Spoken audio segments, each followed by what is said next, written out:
This is war.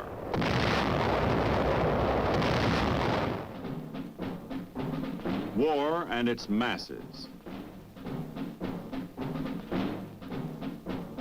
War and its men.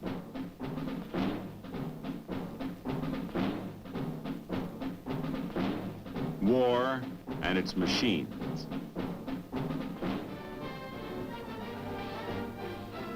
Together they form the big picture.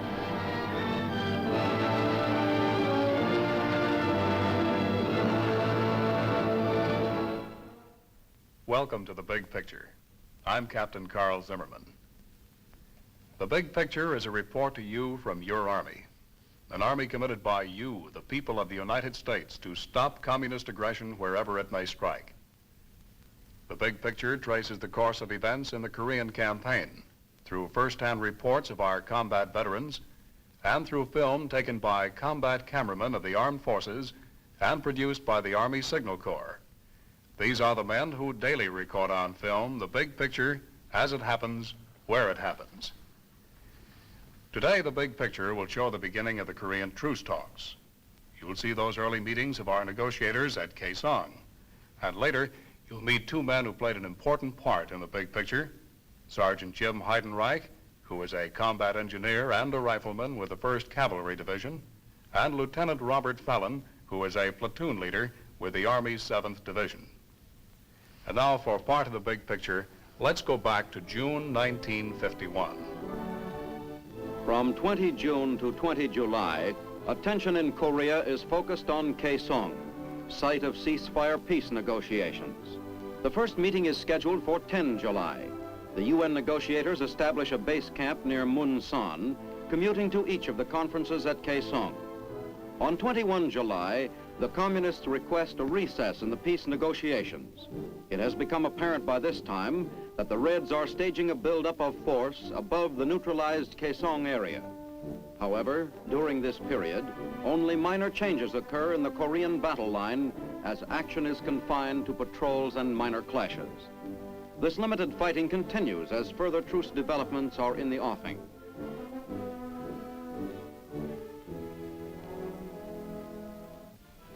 From the beginning, the Kaesong story is the story of stalemate. It began late in June when Russia's Malik suggested peace talks. And of course, the North Koreans and Chinese Red volunteers were ready to listen. Kaesong has been agreed upon as a neutral zone of conference. The first representatives, with no rank to exceed that of colonel, leave Munsan, the site of the UN peace camp, on 8 July. They have been instructed to make no commitments for the UN. They are limited to establishing an agenda for future talks and to assuring safe conduct to UN delegates during the armistice meetings. They are empowered to come to agreement on what is to be discussed, to make it clear to the communists that the armistice talks must take up military matters only. With this program and these limitations clearly understood, the helicopter bearing the general's representatives takes off from Munsan.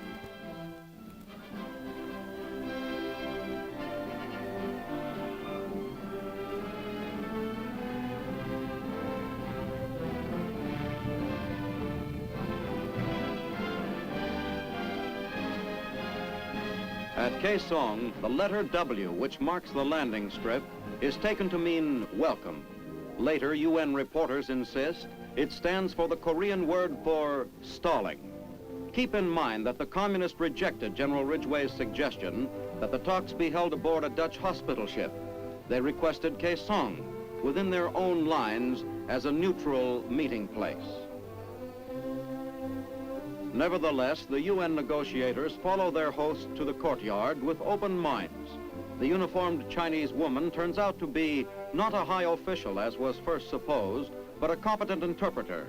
She was the only uniformed woman they saw. The town of Kaesong gives the impression of peace and tranquility.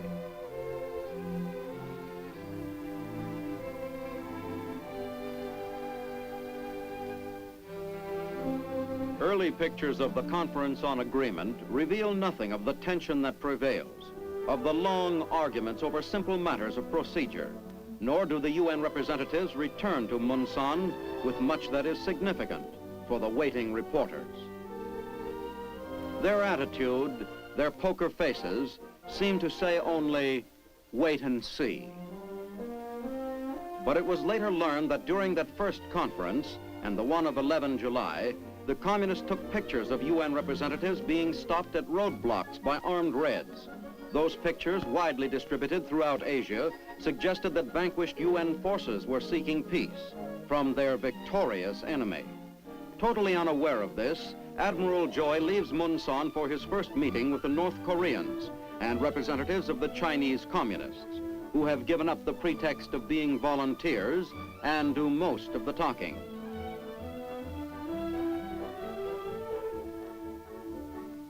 Admiral Joy is quite willing to have it so, knowing full well that the North Koreans are no longer in a position to make any decisions of their own.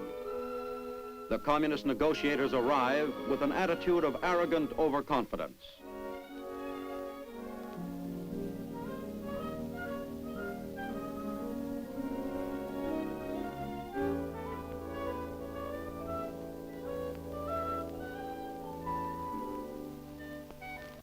Even while the first armistice talks begin, armed Reds are in evidence within the very shadow of the conference room. True, no guns are drawn, nobody gets hurt. But the propaganda value of these pictures, also taken by the Reds and distributed throughout Asia, do irreparable harm to the stature of UN forces. The same forces which had, in truth, inflicted losses on the Reds to a ratio of 100 to 1.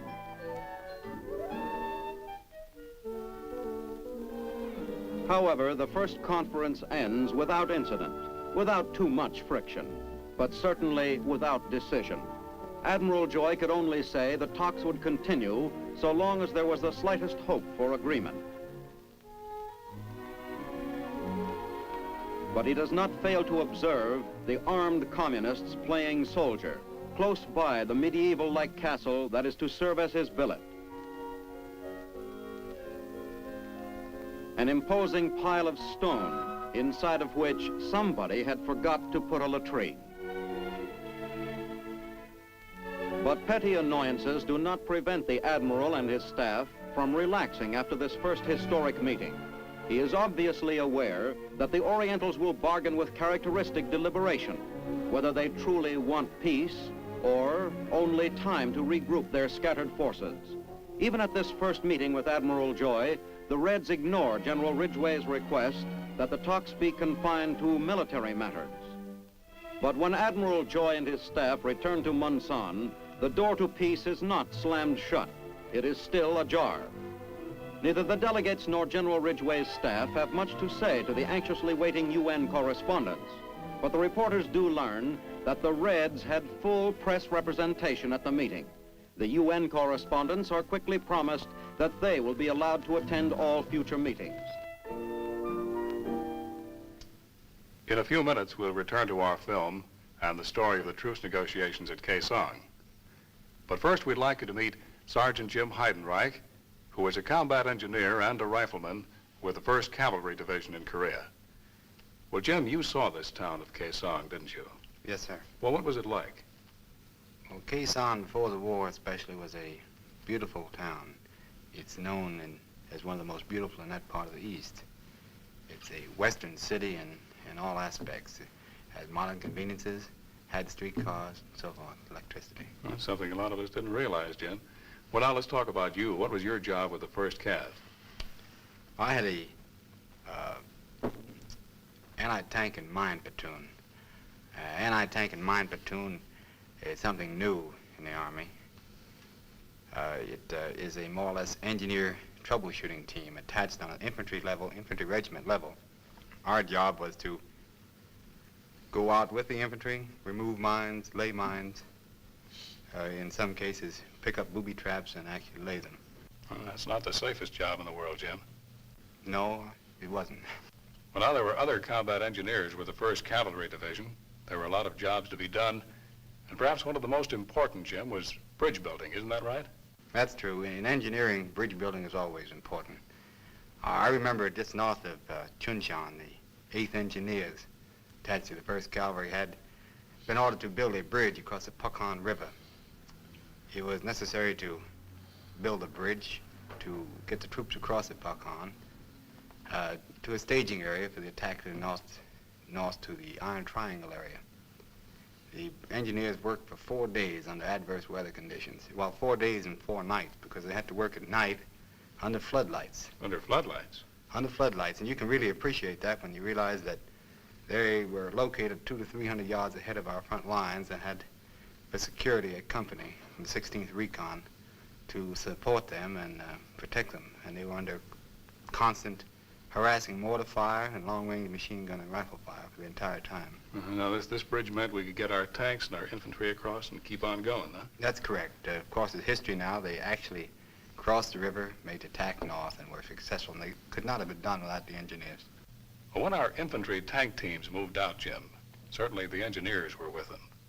That's true, and it's not as well known, but actually the engineers can be said to spearhead such advances. On your tank infantry patrol and any of your tank infantry assaults, the first tank is an engineer tank. It's supposed to have only engineers on it. It'll have from 1 to 3 engineers on it with mine detecting equipment. If they get into an area where it is known that mines exist, they'll dismount, go forward and clear a lane ahead of the tanks and the infantry. Or if they hit a mine, of course, they'll dismount and clear a lane for the assault. So they can be said to spearhead it in as much as the attack can only go as fast as they go if it's in a mined area. Well, Jim, you've given us a good idea of the work of the combat engineers with our riflemen in Korea. But now let's talk about you. What are you doing now? I'm a senior instructor in photogrammetry, or rather map making, at Fort Belvoir. Fort Belvoir, Virginia? That's Home of the correct. engineers, right? Home of the engineers, that's right. Well, thanks again, Jim, and a lot of luck to you. And now let's return to Korea in July and August of 1951 and resume our story of the truce negotiations at Kaesong. But even as the delegates returned to Kaesong, accompanied by the press of the some 16 nations with troops in Korea, it seems that the Reds are preparing a strange welcome indeed. They did not intend to give up the power and propaganda of a single red voice, crying its slanted news to the outside world.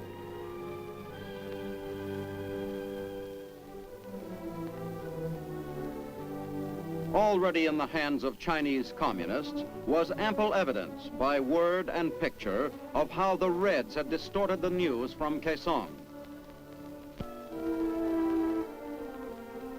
For while the conference thus far had not even discussed the agenda originally agreed on because of the haggling of the Reds, Peking radio and newspapers were avidly reporting each meeting as a failure of the UN negotiators to meet honorable terms of the victors. This impression had to be corrected. General Ridgway bids goodbye to the correspondents.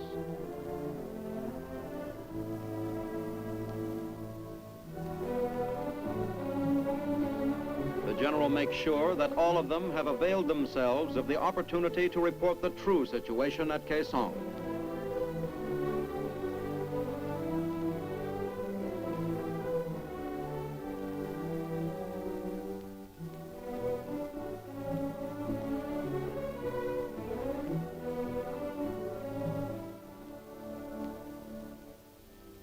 But outside of Kaesong, they encounter a situation that shocks the free world. The reporters are met and stopped by armed Reds. This commissar of press relations is telling the correspondents of 16 United Nations that the world will hear of the armistice talks through the truthful communist press. Not in the history of modern ceasefire negotiations has there been such a crude breach of international law and ethics. The communists are anxious to have the rest of the vehicles continue without the newsmen, but UN officers refuse to break up the convoy. Further discussions fail to resolve the problem. The Red refusal to pass the complete convoy is relayed back to Munsan. The convoy is instructed to return if not passed by 0930. At the 0930 deadline, the vehicles turn around and head for Munsan.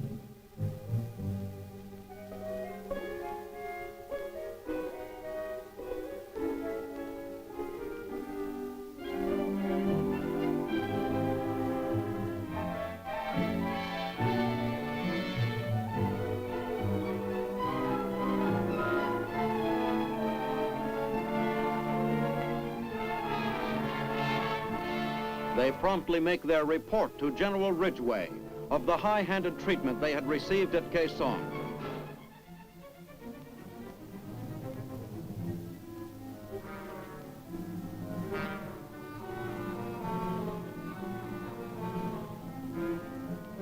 The general's decision is immediate and decisive.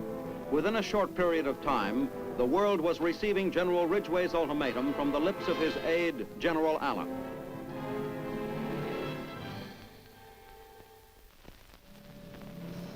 This is Brigadier General Frank A. Allen, Jr., United States Army, Chief of Information, United Nations Command, Advance Camp in Korea, broadcasting a message from General M.B. Ridgway, Commander-in-Chief, United Nations Command, to General Kim Il-young. Since the first meeting at Kaesong, your delegation has placed restrictions upon the movement of our delegation. It has subjected our personnel to the close proximity of your armed guards. It has delayed and blocked passage of our couriers.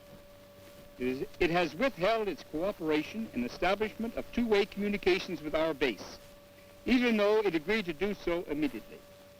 It has refused admittance to the conference area of certain personnel in our convoy, which I desired, and for whose conduct I stated as I assumed full responsibility. The extension of the present recess and the delay in resuming the conference of our delegations is solely due to these unreasonable and unnecessary restrictions against which my representatives have repeatedly protested. The assurances which I require are simple and few. They include as primary prerequisites the establishment of an agreed conference area of suitable extent, completely free of armed personnel of either side. Each delegation must have complete reciprocity of treatment to include complete and equal freedom of movement to, from, and within the agreed conference area, and complete and equal freedom at all times in the selection of the personnel in its delegation party to include representatives of the press. I therefore now propose that a circular area with its center at approximately the center of Kaesong and with a 5-mile radius be agreed upon as a neutral zone. The eastern limit of the neutral zone shall be the present point of contact of our forces at Panmunjom. I propose that we both agree to refrain from hostile acts of any kind within this zone during the entire period of our conferences. I propose that we agree that the area of the conference site and the roads leading thereto, used by personnel of both delegation parties, be completely free of armed personnel. Should you continue to insist that restrictions are necessary for our personal safety or for any other reason, I propose that the conference site be moved to a locality which will afford the few simple assurances I have specified herein. Signed, M.B. Ridgway, General, United States Army, Commander-in-Chief, United Nations Command. That is all. The communist bluff has been called. The general's terms are quickly accepted without argument. On 15 July, the armistice talks are resumed. The UN delegates return to Kaesong with a full complement of reporters, radio equipment, and cameras.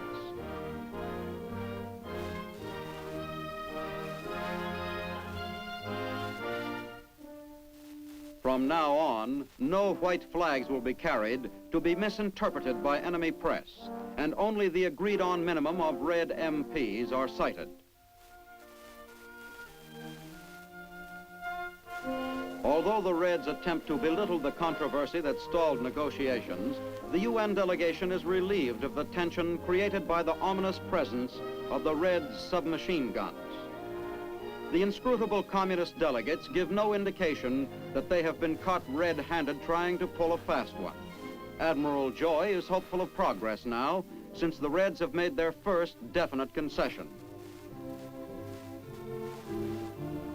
But though the UN correspondents now have freedom of activity, they are hard put to keep busy during the days of 15 to 21 July. The conference produces little that is newsworthy. There is, however, one happy result. For the first day within 53 weeks of fighting, 24 hours pass in which not one U.S. soldier is killed. It seems evident now that at least the communist reporters and cameramen are ready and anxious to be friendly. another conference ends with the Reds insisting that the military demarcation line must be at the 38th parallel, and they insist on discussing political matters that must be left to the UN Assembly. The communists have given the UN negotiators assurance of complete freedom of movement within a half-mile radius of the conference building and in the neutral corridor from Munsan. Telephone communications are set up from Kaesong to the Munsan peace camp.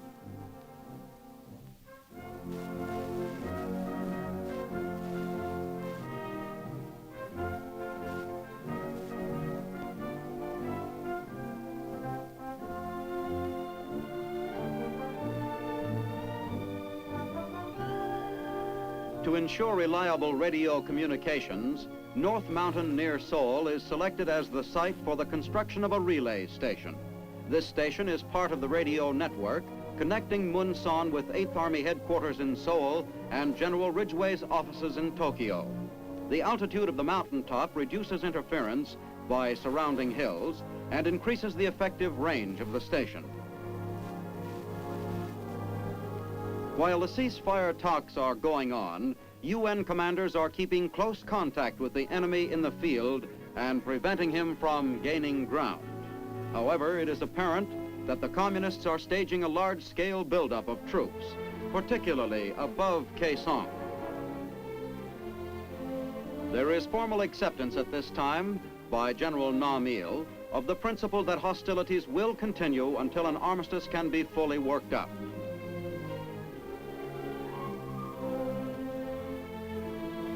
These armed Chinese being chased from the conference area are forerunners of more who will later march through Kaesong and cause still another ultimatum.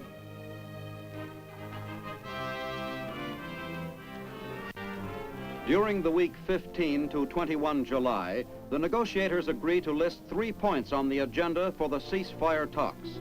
1, the physical details of stopping the fighting. 2, the definition of the ceasefire line. 3, safeguards against resumption of the fighting. The Reds also want to list another topic, to wit, the withdrawal of foreign troops from Korea. Admiral Joy refuses to accept this as part of the agenda. This firmness by the UN negotiators causes General Nam Il to request a 4-day recess, presumably for further instruction. The request is granted. The conference table is empty, except perhaps for the ever-present spirit of Jake Mully, past master of the stall and the double top. The world spotlight was on the Korean truce talks at this time, and too often it was forgotten that the infantryman was still in his hole, still in the line, doing that same job. That's the man we'd like to talk about right now. Lieutenant Robert Fallon, who led these riflemen in battle in Korea, knows these men. Bob? This has been the infantry soldier's war, and never in his country's history has any war required him to be so skillful. He's had to master the use of a dozen different weapons. He's had to learn the stealth of the Indian in night combats and patrols, and the hardiness of the Eskimo in staying alive in sub-zero weather. And again, never has any campaign ever required him to be so tough. These are the things that the American people have asked him to do. We've asked him to fight in a land thousands of miles from his home. We've asked him to risk his life daily. And the only reason that he's really aware of for this is that the American people have asked him to.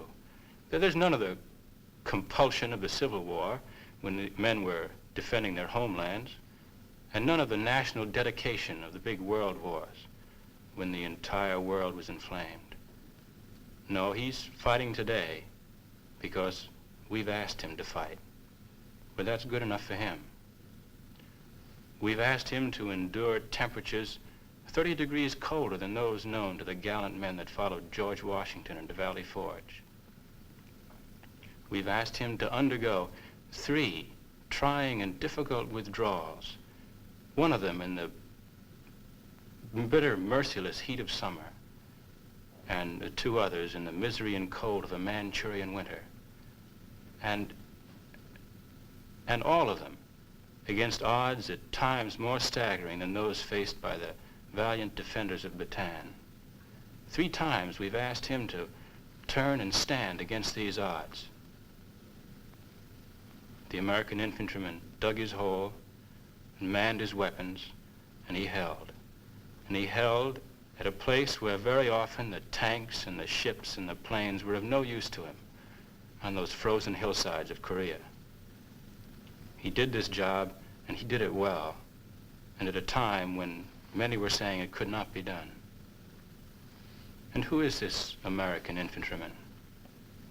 He's a man who but a short time ago was sitting in his comfortable living room, even as you.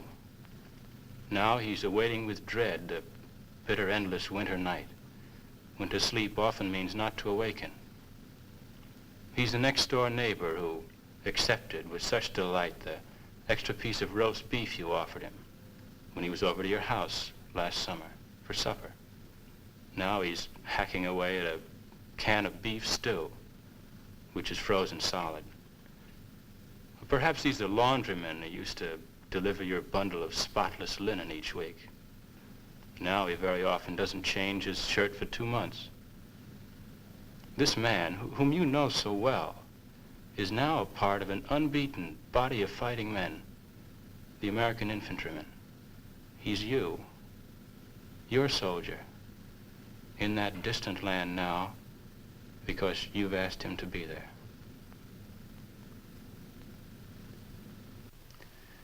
There's nothing anyone can add to what Lieutenant Fallon has said. Thank you, Bob. And thanks, too, to Sergeant Jim Heidenreich, who appeared earlier in our program.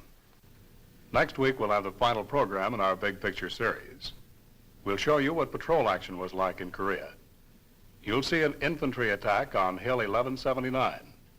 You'll see the return of refugees to the city of Seoul. And with us next week will be 2 Signal Corps combat cameramen, 2 of the many cameramen who filmed the Big Picture in Korea. This is Captain Carl Zimmerman, inviting you to be with us then.